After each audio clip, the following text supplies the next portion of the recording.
Today we are going to be continuing our discussion of 5-star plus movies. If you missed last episode, a 5-star plus movie isn't just a good movie, and it isn't just a great movie, it is one that has shaped the movie as we know it today.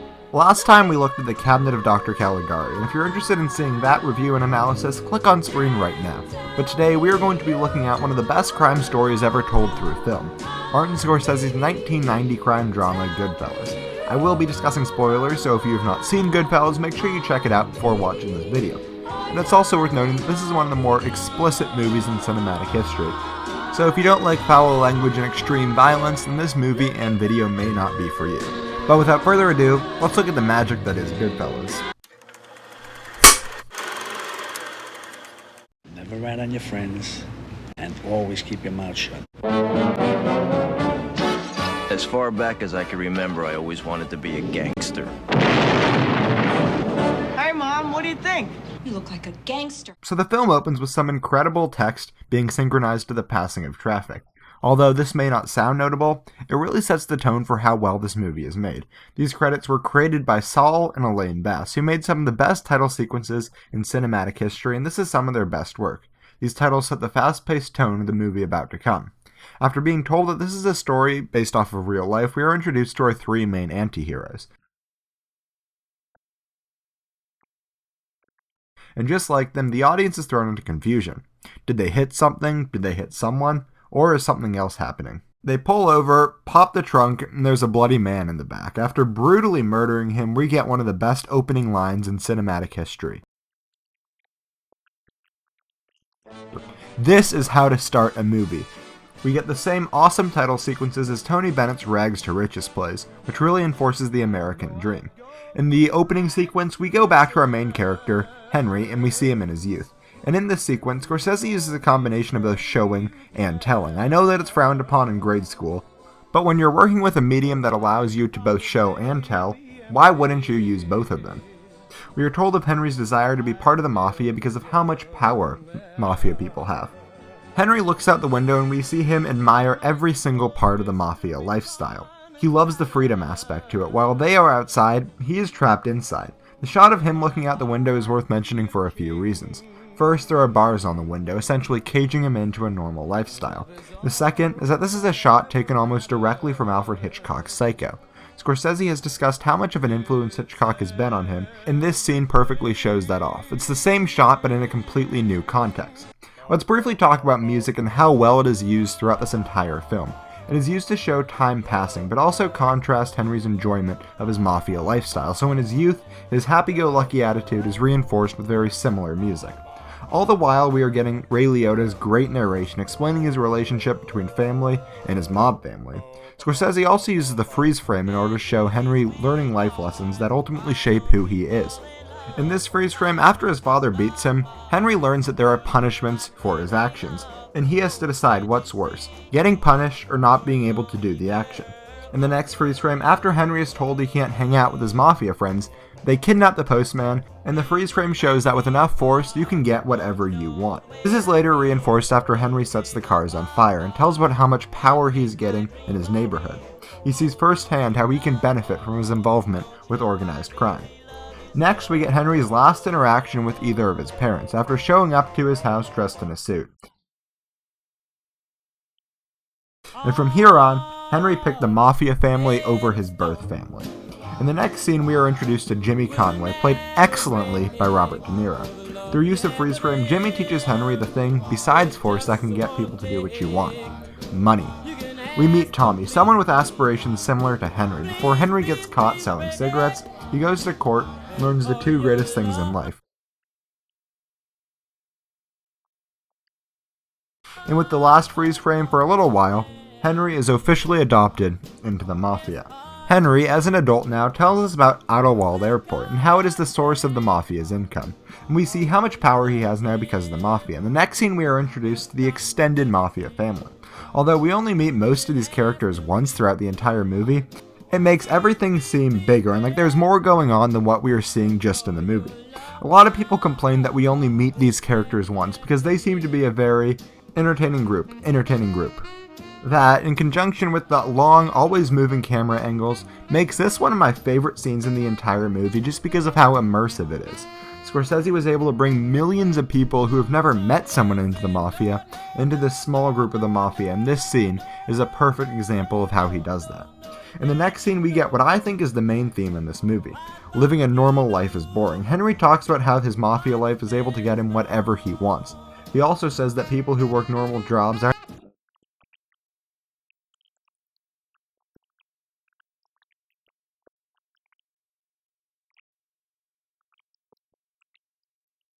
This brings up another major theme in the movie, masculinity. I'm certain most of you remember that horrible article that said you have to be a man to enjoy Goodfellas. And although I disagree with 99% of what the author said and think that anyone can enjoy this fantastic movie, he did make one good point, and that's that the Mafia is a boys' club. A lot of what we are seeing is this group playing cards, drinking, going out with girlfriends while their wives are at home. Things that are generally associated with extreme masculinity. And yet, our character is somewhat effeminate. I'll be discussing this later, but throughout watching this entire movie, pay attention to how Henry, or any of the characters, treat situations where their masculinity is challenged. On the topic of masculinity, we have one of the most iconic scenes in this entire movie. Tommy is telling about his encounter. Well, it's better if you just watch for yourself.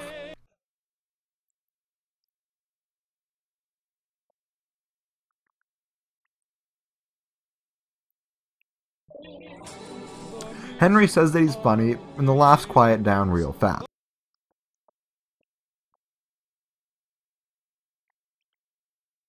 We see the first real tension in the movie. We've already seen Tommy kill, and now he's attacking Henry verbally. Despite being 8 inches shorter, Tommy owns the scene.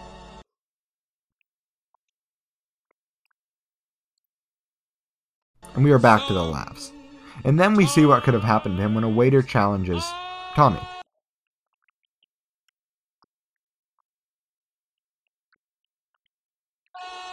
And he goes crazy. Someone challenges him publicly and brings up his debt in the restaurant. Feeling belittled, he creates a scene. Henry makes a joke and he responds in a jovial manner by pointing a gun at Henry's head. In this scene, we learn almost everything we need to know about Tommy DeVito. He is just slightly, or maybe a little bit more than slightly, but he is off his rocker. Each scene in the first half of the movie really explains something about a character or a situation, and we are learning about the consequences. Remember the waiter who Tommy smashed a glass into his head earlier? Well, we are seeing the real-life consequences because of that. The waiter turns to Polly for protection, and we see our first example of the Mafia doing business. Polly protects the restaurant, Henry explains the relationship.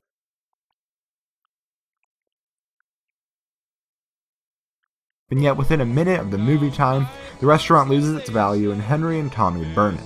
This shows that the Mafia is always going to win until the very end. In the next scene, we are introduced to Karen, and Karen is the most important character in this entire film. Through Karen, we are introduced to the better part of the Mafia lifestyle. She is the character to challenge Henry, and the only person to give a narration to the story besides Ray Liotta.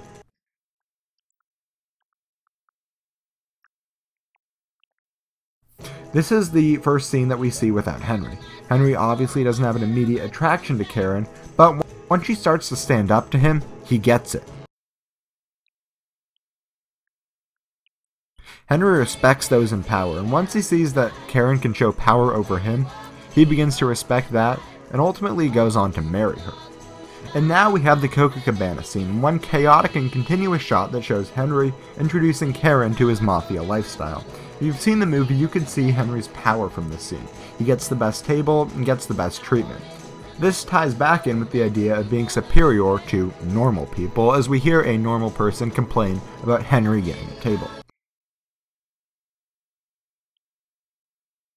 Karen asks what Henry does, and he responds by saying he is in construction, or a normal job. She inquires further, and he responds that he's a union delegate before we get a classic comedy drumroll. Scorsese is making a joke about Henry working a normal career. We see Tommy and Henry robbing the airport while the song Look in My Eyes by the Chantels plays. At this point, the Mafia lifestyle is still being romanticized, but it's still maturing. As he robs the airport, everything we see is a close-up. This mixed in with the lighthearted music shows how easy this operation is. He walks up, takes the money, and leaves. In the next scene, we continue to hear the romanticized music, only now It makes it clear as we follow the relationship between Henry and Karen. Karen continues to give her voiceover as she begins to turn from a normal person into someone into the mafia. She explains that and she begins to see the advantages of the mafia lifestyle, something that Henry's parents rejected. Next up, we see Jimmy begin to muscle Murray, the wig salesman, and Henry is laughing. This is significant because it shows Henry is loving the lifestyle. He is doing whatever he loves, he is good at it. However, knowing what we know now, it won't last forever. Henry gets a call from Karen who explains that her neighbor began to touch her and hit her. So, Henry returns the favor.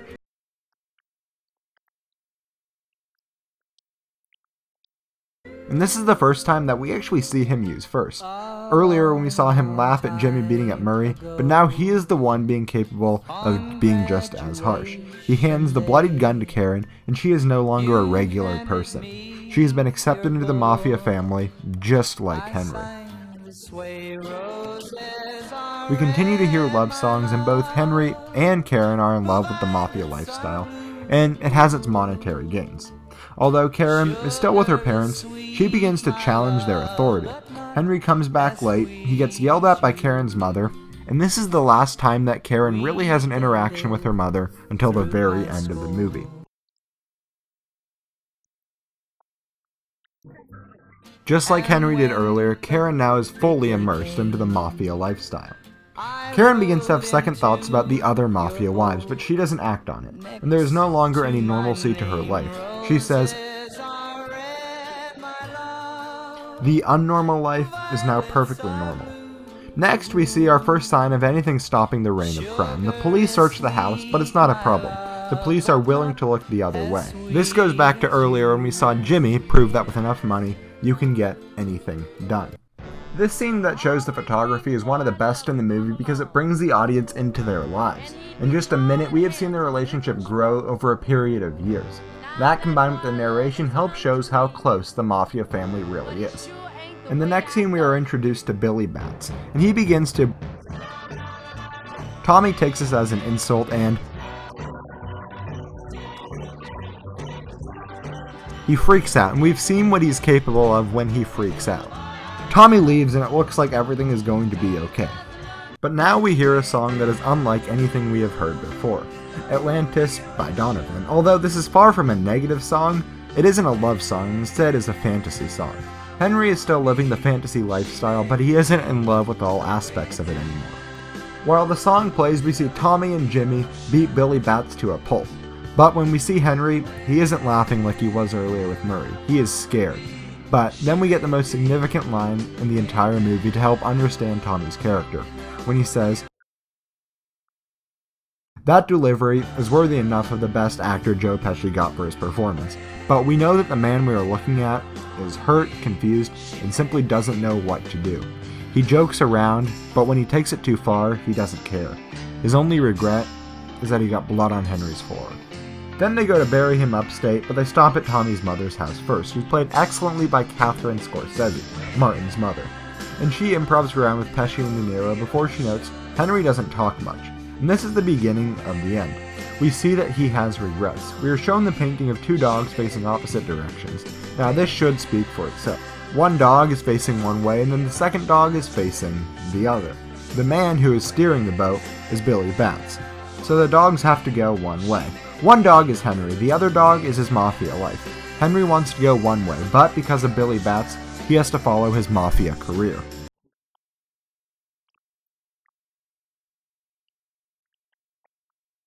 Jimmy points out that the man looks like Bats, and instead of feeling regret like Henry does, Tommy simply laughs. We're going back to our opening scene, and Henry narrates how murders are normal.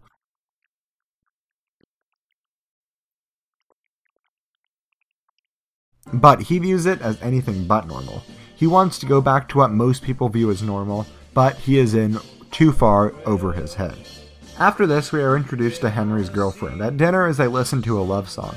We are listening to a romance song, but at this point, the romance is over. Henry is getting tired with his life. I'll stop focusing so much on the musical aspect, but right now, Henry is far from in love with his lifestyle, and that is so well reinforced by this music.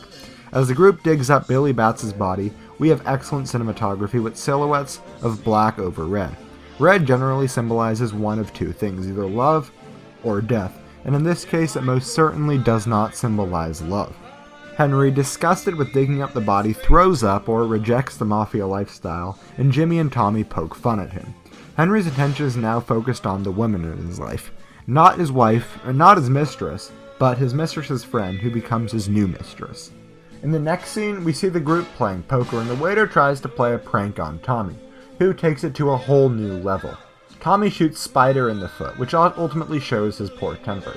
The next scene, we show Henry's temper when Karen challenges him and says he can't go out. The more time he spends with Tommy, the more he begins to emulate him. What made him originally fall in love with Karen was her challenging him, but now it makes him resent her. Next, we see our first innocent victim in the entire movie. When we see their daughter, it's an entirely different scenario. She didn't do anything and is now watching her parents fight through lamps, and no one pays her any concern. This turns a semi-serious scene into the darkest in the entire movie, but Henry doesn't care. We see him back with the boys playing cards, and Tommy is back to poking fun at Spider, who responds.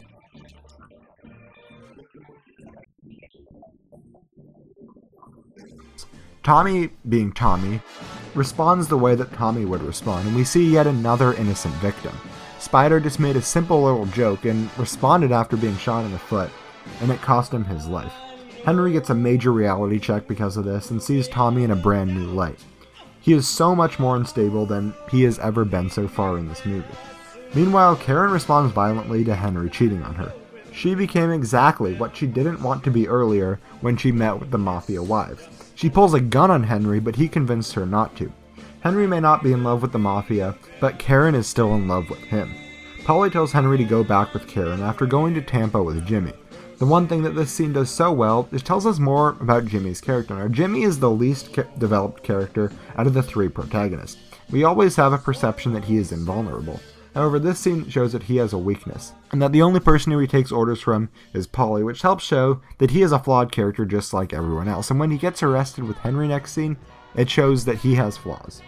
In jail, this help shows, again, how above he is from the normal life. He is taken away in a Cadillac, and he gets to live the best life you could while being in jail. In prison, Henry discusses dinner more than anything else.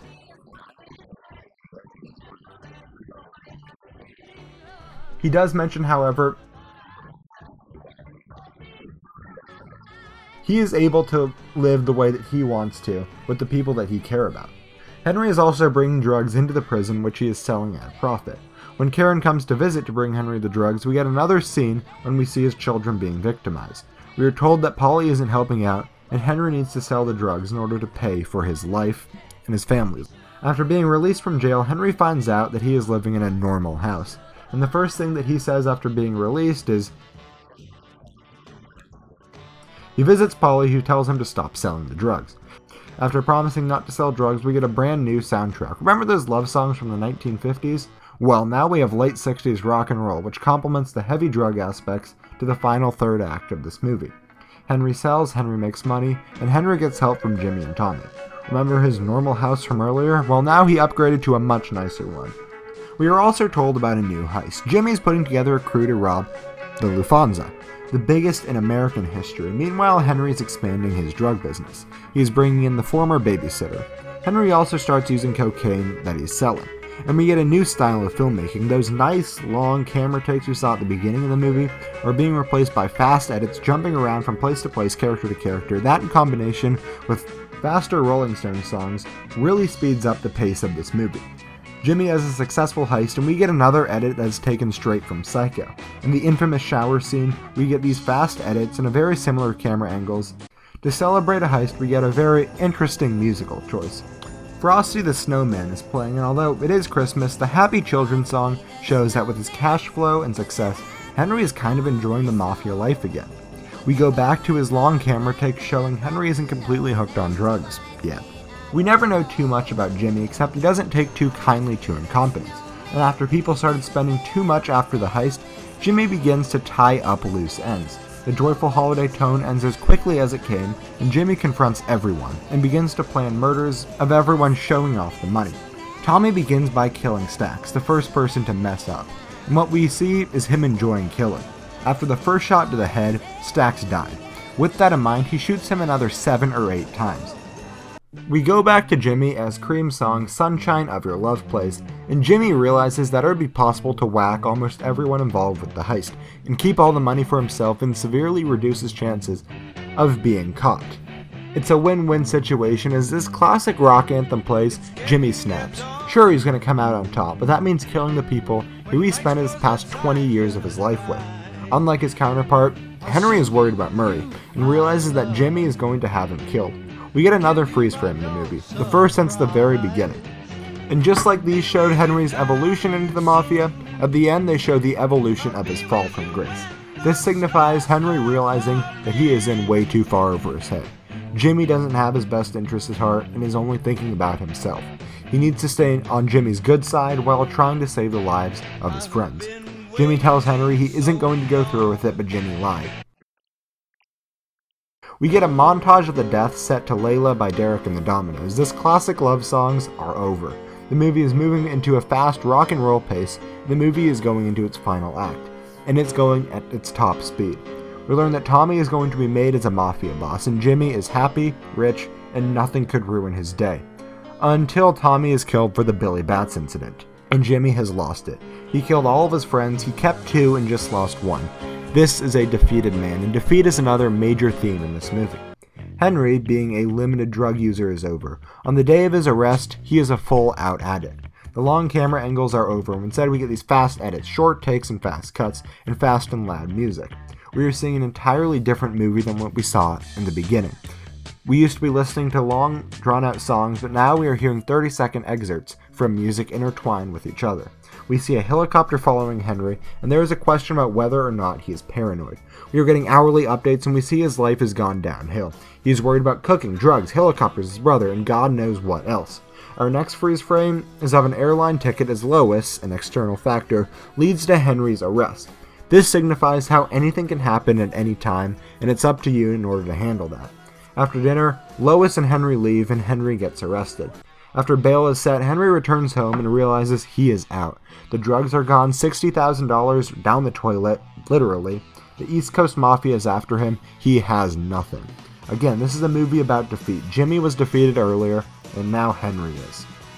Henry talks to Polly, who takes mercy on him and gives him $3,200 before turning his back on him. Jimmy meets with Henry to... Through the freeze frame, Henry realizes Jimmy is going to have him whacked. He had overstayed his welcome. He knows it, Jimmy knows it, and Henry needs to find a way out of the Mafia life. So he breaks the 2 main rules.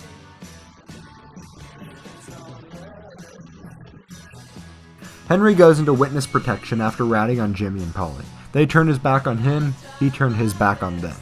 Henry addresses the audience for the first time by showing that it's all over. His lifestyle, or he is better than your average person, is done.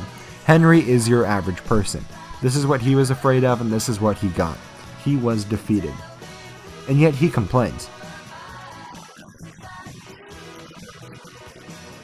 He is lucky to be alive, he is lucky to be out of jail, and he's complaining because the food isn't up to his quality. He would rather die than live a normal life. We get a scene of Tommy firing a gun into the camera, an obvious replica of the Great Train Robbery, and this is one of his biggest fears, the Mafia catching up to him and killing him, but it never happened. The one thing that always stood out to me was Henry's complaint at the end of the movie. He still wanted to live a special life, and this movie actually kind of helped do it. So right now we're talking about the real world, not the movie world, but after the enormous success of Goodfellas, Henry started to take advantage of it. He hosted documentaries, he starred in television series, and tried to regain the power that he once had. But before dying in 2012 from heart failures because of his excessive drug use. That's a defeated man. So, Goodfellas is without a doubt a movie I would give a 5-star plus rating to. These have been my thoughts and my interpretation of this masterpiece, and I would love to hear yours. Make sure you leave a comment and tell me what you think about the movie, drop a like if you enjoyed the video, and subscribe so you can join me next time.